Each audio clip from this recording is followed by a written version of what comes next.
man is a symbol of evil. If you can go to any little Muslim child and ask him where is hell or who is the devil, and he wouldn't tell you that hell is down in the ground or that the devil is something invisible that you can't see. He'll tell you hell is right where he has been catching it, and he'll tell you who the one who is responsible for him having received this hell is the devil. And he would say that this devil is the white man. Yes. And then we be telling the truth. The bomb dropping, prison making, women debating. Came up and attempted to join yes, him. Allowed to come in and be taught. No, sir. Why not? Well, that's one of the reasons why most people think that Mr. Muhammad teaches hate. But if there is a rattlesnake in the field who has been biting your brothers and your sisters, and you go and tell them that that's a rattlesnake, and all of the harm that has ever come to them has come to them from that particular source, well, then that rattler will think that the warner is teaching hate. He'll go back and tell the other snakes that this man is teaching hate, this man is teaching hate, but it's not hate. It's just that when you study people who have been harmed and discover the source of their injury, the source of all of their defects, and you begin to point out that source, it's not that you hate the source, but your love for your people is so intense, so great, that you must let them know what is wrong with them, what is the cause of their ills. And this is one of the basic factors, I believe, involved when people think, or when the propaganda is put out that Mr. Muhammad teaches hate. He teaches black people to love each other. And our love for each other is so strong, we don't have any room left in our heart. What do you think of the NAACP? Islam is a natural religion, and it is difficult to find a black body with a white head and classify that body as something that's natural. Most organizations that represent the so-called Negro, usually we find when we study them that though they are supposed to be for us the leadership or the brain power or the political power or whatever power that runs it, usually it's the white man. We have thus seen Muslim leaders in reflective moments and as they talk to members of their own flock. But what about their approach to non-Muslim Negroes? 3 months ago, Minister Malcolm X was invited to speak at a Harlem rally celebrating African Freedom Day. His audience was composed chiefly of Christian Negroes with a lively interest in African affairs. We've obtained film segments of that speech. The film was made under adverse circumstances, but you will be able to hear and understand Minister Malcolm X as he addresses a non-Muslim audience. Who is his enemy? He'll say the Belgians. Ask the man in Kenya who is his enemy. He'll say the British. Ask the man in Morocco who is his enemy. He'll say the French. But the one thing that the French and the British and the Belgians all have in common, they're all from Europe.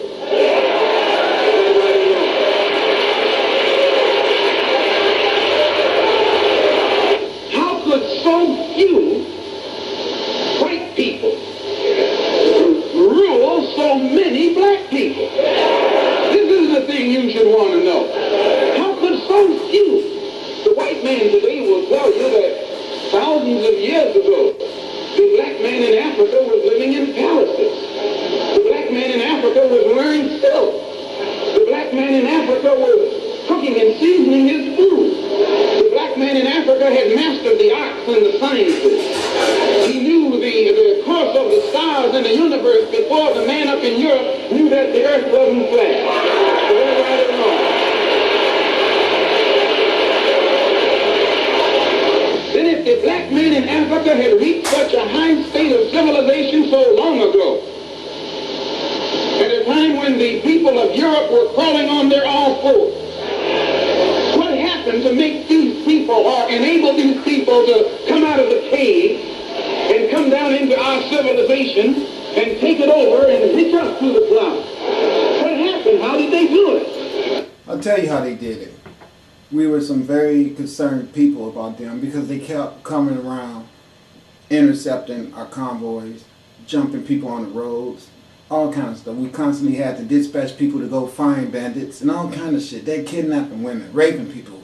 You know, they're unbathed, feces all over them. So it came to a point where they were a problem because they had grew in numbers. They had been all over in the Middle East, murdering people, destroyed all our civilizations over there, you name it. And then where they messed up at is that they built civilizations for them. They built Greece, they built Rome, they built Portugal and Spain, and as these white people were able to grow and develop the numbers and attain knowledge, and then they used other people in their cities that grew and created Semites, and then they came back and just completely disregarded all of the help we had been to them, just like they are now. You can do everything you can to help them. They don't want to pay you right. They don't want to do anything. You can make them millions and millions of dollars, just like all these rappers and everybody do. They will make your ass remain in poverty as they live well. That's why they have luscious, manicured neighborhoods. We all live in ghettos because they're so jealous of our melanin that it makes them act foolishly. It makes them, you do good things to them and they return that back to you with evil. Like the lady I brought that damn bike from, and she joined forces with the corrupt police in the damn county jail courthouse system. The bullshit crackers try to, and still probably want to try to put a fool in jail. But I'll tell you what, go ahead and try to put me in jail. I'm here trying to get all y'all asses killed. Everybody that do that nasty type of shit to people, I'm telling you right now, I play for keeps. I have spoken with the universe and asked them to kill all y'all asses. Know that. Don't fuck with me because I play for keeps. I've warned you all. These are the things you should want to find out before you say hooray, hooray, hooray. Is that right or wrong? This is the psychology of the Muslims. They know that the American Negro is angry because he's been cast in an inferior role. And they seek to convert him to the Muslim cause by drenching him in a doctrine of black supremacy. These then are the Muslims. These are the things they are saying, preaching, teaching their children. And they are the most powerful of the black supremacist groups. But now, let us look at another group. Every night, when the weather is good, knots of people gather in Harlem at 125th Street and 7th Avenue in front of the Teresa Hotel to hear the speakers for the United African Nationalist Movement spread their gospel of black nationalism. We made a film of one of those meetings. The lighting was poor. It was difficult to get good sound quality. The man you're about to hear is John Davis, a paid orator for the United African Nationalist Movement. You will hear him attack white liberals, Eleanor Roosevelt, Pearl Buck, and then he'll go on to say some rather surprising things about the NAACP and its leader, Roy Wilkins. I'll tell it to you like it is. And now you got what they call so-called white liberals. That's supposed to be your friend. And these white liberals go around claiming that they are against discrimination. They are against lynching. They are not in favor of all the brutality. Liberals like Holiness Roosevelt, the African white goddess. Is that right or wrong? I can't do it like it is. Oh, you got another one by the name of Pearl Buck. And what's this woman that wrote Imitation of Life? Sandy High. Ah, them phony liberals. I'll tell you like it is. Then you got the NAACP, the National Association for the Exactly the Sun-Colored Folk. And you got Uncle Tom, Roy Wilkins. Am I right or wrong? Yeah. The leader of the United African Nationalist Movement is James R. Lawson, sometimes public relations man and black nationalist, a man who says he has authorization to bring greetings from the United Arab Republic's President Nasser to black nationalist groups here in America. Newsbeat asked Mr. Lawson to explain the nature of his organization and its aims. As Lawson talks with reporter Lomax, you will see the strong pro-Arab feeling that pervades the teachings of the black racists. This is the United African Nationalist Movement. It is an organization of people of African descent here in America. However, we have associated organizations that be in Africa and the Middle East. Can a non-African or non-Negro person join your organization? No, you cannot. Why not? Because this is an organization of people of African blood or descent. Are you anti-white? Well, I think you ought to ask white people who are anti-black. But are you anti-white? I don't think I'm anti-white, but I'm pro-black. Now, I have here the March 12, 1859 edition of the Los Angeles Herald Dispatch, a Negro newspaper. On the front page, there's an article, the title of which says, Negro nationalist James R. Lawson, and that's you, guest of Muhammad. It has a Chicago dateline, and it goes on to say that you delivered greetings to Mr. Elijah Muhammad on the occasion of his third Founders Day in Chicago. Is this report accurate? I delivered greetings not to Mr. Muhammad, but to the convention gathered by people and the leadership. You spoke to the gathering of the Muslim group in Chicago. That's right. Did you bring them greetings from General Nasser of Egypt? Also from President Tubman of Liberia. But you did bring them greetings from General Nasser? Sure. Did General Nasser know that you were bringing greetings from him to this group? You know that I bring greetings not only to this group, but to many groups, not only on behalf of him, but on behalf of President Tubman, sometimes on behalf of Emperor Haile Selassie.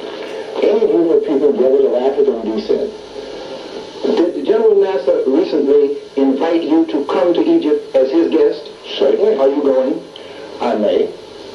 Haven't made up your mind one way or the other? I've just about made up my mind. I'm not ready to announce it, though. But you haven't made up your mind yet. Do you think that Nasser is the leader in Africa? In that part of Africa, yes. There are many leaders in Africa. Are you eager to help Nasser? I'm eager to help anybody that will help in bringing about the freedom of Africa. You are on once having said that you didn't ask Nasser to help you, but you wanted to help Nasser. That is true. I want to help not only Nasser, but what did you want to help Nasser do? Free Africa. From what? Colonialism. White domination. Do you favor integration? No. Do you favor the NAACP? No. Do you think Roy Wilkins is a good leader of his people? Roy Wilkins is not the leader. Arthur Spindon is the leader. And what is Arthur Spindon? He's a Zionist Jew. Mr. Lawson, were you present at the meeting when Dr. Ralph Bunche of the United Nations got up to introduce Prime Minister Nkrumah? Sure I was. Don't you remember you got up to me asking a question? I was with my family, my wife and 2 children. But as I recall the incident, Dr. Bunche was roundly booed when he stood up. Is that correct? That is true. Mr. Lawson, who booed Ralph Bunche and why? I think the people booed him. That's what it looked like to me. Do you know any of the people who... Sure. Do you know why they booed him? I don't know exactly why, but I have a hunch. What's your hunch, sir? My hunch is that the black people, those of African descent in this country, consider Ralph Bunche a kind of George Washington of Israel. The man who made 1 million people that are closely related to them homeless and hasn't done a cockeyed thing for the black man. Now you say the black people believe that. Do you, James R. Lawson, believe that Ralph Bunche is the George Washington of Israel? Well, I know he is. So speaks James Lawson, president of the United African Nationalist Movement. One of the rallying cries of these black extremists is the alleged failure of Christianity. They call it a doctrine of enslavement. Many of them have abandoned Christianity, and those who haven't abandoned it preach that Jesus would... Here's the deal. We didn't abandon Christianity. Some people just never accepted it or never had it forced on them. He say we abandoned it as if that's by some unknown force our origin of propaganda or philosophical teachings. We didn't abandon no religion that was forced on us by our oppressor. We got wise and didn't accept that shit or wasn't victimized by it. The nerve of them. I just can't believe it. I can't believe it.